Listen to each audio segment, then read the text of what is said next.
there may be something immovable in your life. உங்களுடைய வாழ்க்கையில மாறாத, அசைக்க முடியாத சில தடைகள் உங்களுடைய வாழ்க்கையில இருக்கலாம்.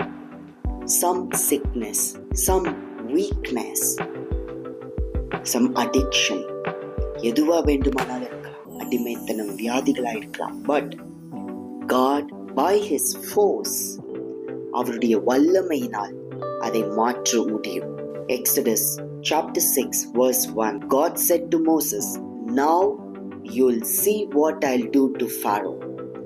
Now you'll see. Today you will see what God is going to do to something that is standing against you, something that is stopping your success. With a strong hand, He will deliver you. He'll make you free by His compulsion, by God's compulsion, by God's force.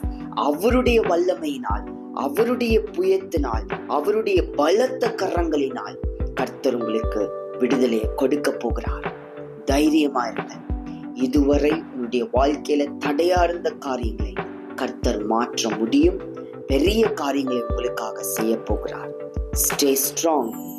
God is going to do something greater by His force, not human beings' force, but His force.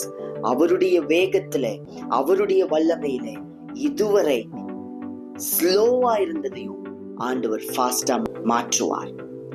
It is possible through God. Let's pray. Father God, thank you for your wonderful word. நீர் அசைக்க முடியாததை அசைக்கிற தேவன். You are the one who will move the immovable. இதுவரை நீங்காத பாவங்கள், நீங்காத அடிமைத்தனங்கள், நீங்காத வியாதிகள், நீங்காத ஃபெயிலியர்ஸ் ஆண்டவரே, இன்றைக்கு நீர் மாற்றுகிறதற்காய் உமக்கு நன்றி. பெரிய காரியங்களை செய்யும்.